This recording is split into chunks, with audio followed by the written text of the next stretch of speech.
Hello, everyone. You are now tuned into the Shining Light podcast. I I just want to say I just want to thank everyone for being here. Um, Before I get to the general conversation, I would like to read to you one of my journal entries because it's very pertinent to the conversation.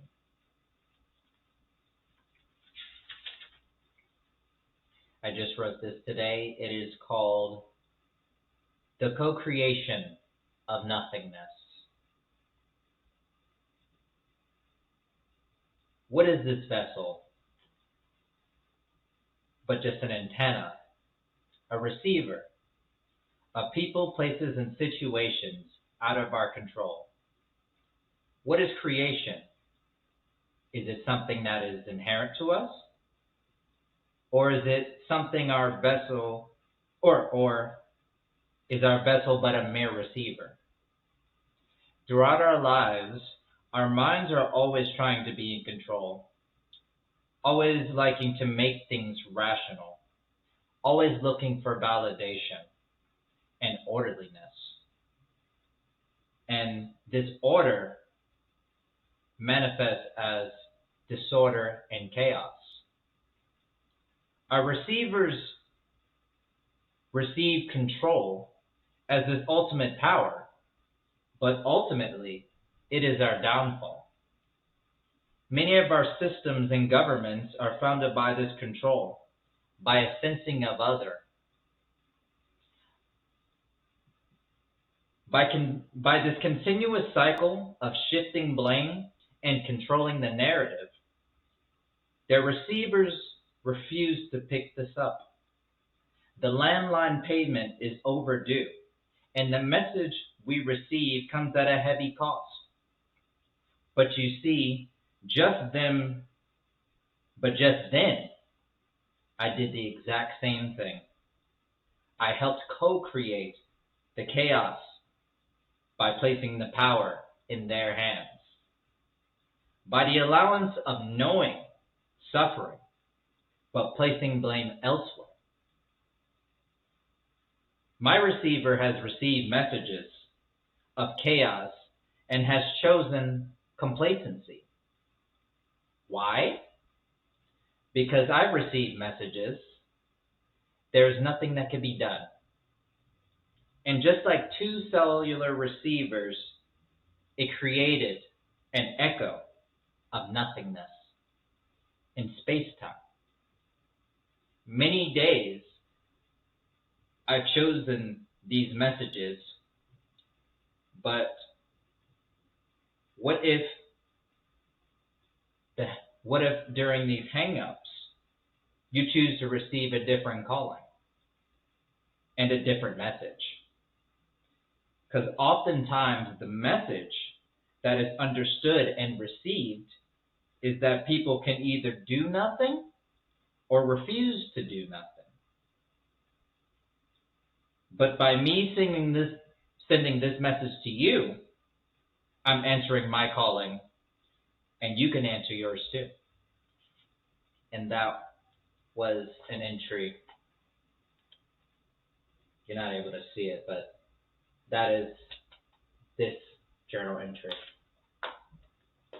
I hold this very dear to me for when I need to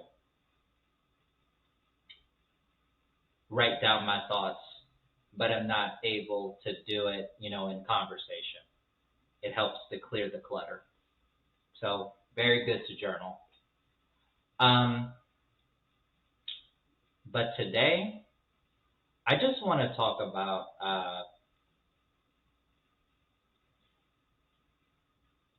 why it has taken me so long to create. And for me, oftentimes, it just comes down to the fact that I listen to a lot of my inner critic most of the time.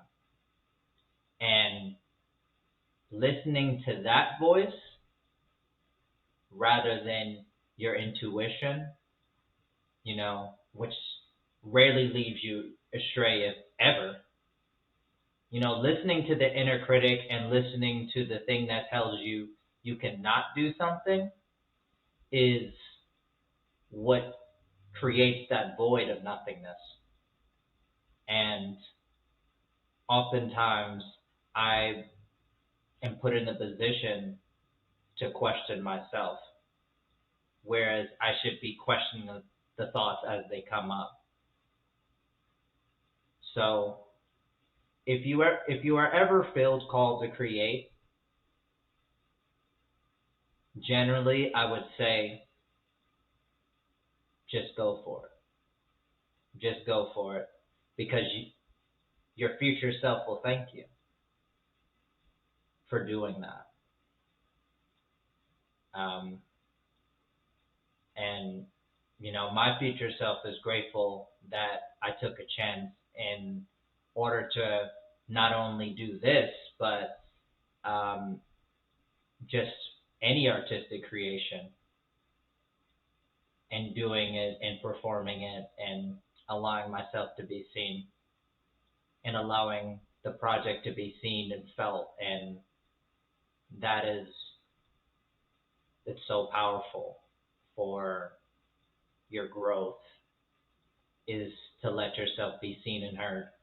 And another point alongside that, one of those things that causes the limitation is being afraid to be misunderstood, right? I, in the past, have had a very hard time grappling with the fact that you're not going to be likable to every person. You're not going to be compatible with every person. Because we're oftentimes told that if someone doesn't like you, then it is your fault, right? In a very authoritarian kind of way, that if there's an issue, you take the blame for it. And that's beneficial if you lack self-awareness. But me, I've been put in the position to where I've always had to be self-aware in some degree. And for me, I've taken on a lot of stuff that has stunted my growth, because I cannot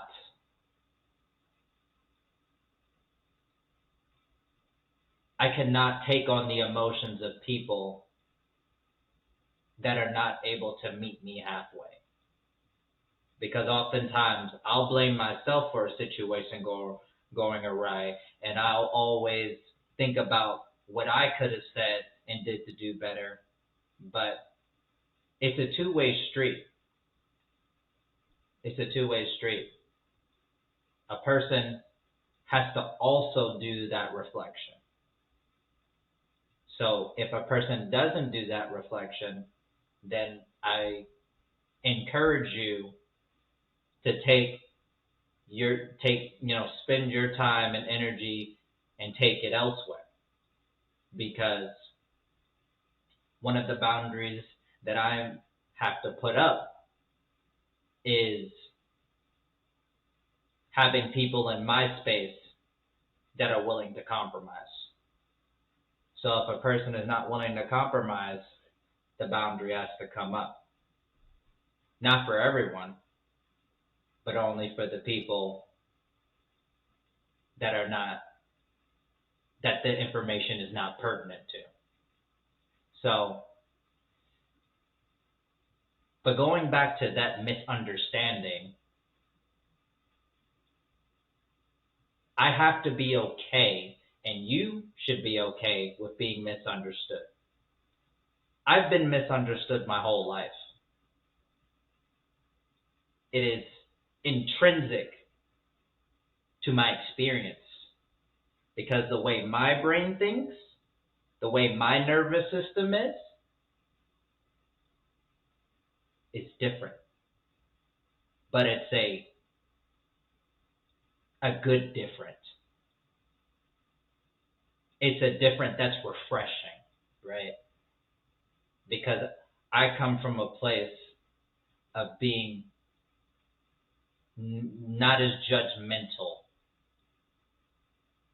as we are programmed to feel and to think we should be. Now, I'm not saying don't have discernment because that's a part of the boundary. What I'm saying is we should be more empathetic towards ourselves and other people, and understanding that we don't have every piece of information about a person's life. So to make an assumption about somebody is to your detriment without not having all the facts. The brain can come up to many conclusions about a person, but is it always justified? Is it a right thing to do? Why can't we not make space to be better people? So be okay with being misunderstood, because the ones that are right for you, you don't have to do a bunch of explaining. And that's another problem too. That's what created another level of discourse, is me having to explain why I exist and why I deserve to exist.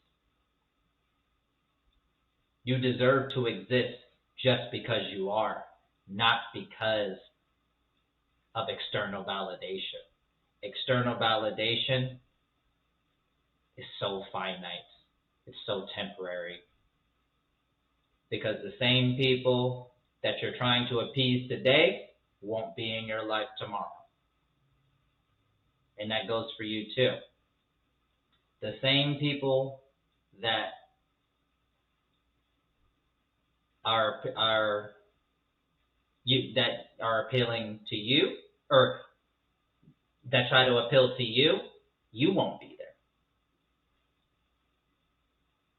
So the people that stay in your life, always be grateful to those people, because life is not easy. And some people will have to, will come in and out of your life. Some people stay, some people fade. It's just a part of life. And I've accepted that fact. I've accepted it. I haven't tried to resist that change. Give people the right to misunderstand you, to judge you, because that allows you to pick and choose who should be a part of your circle. And it's just that simple. So this is a short little introduction. Hopefully I can come back here with some more stuff to talk about. But I just wanted to come on here just to do this today. So thank you so much for listening, and you guys have a great day. Peace.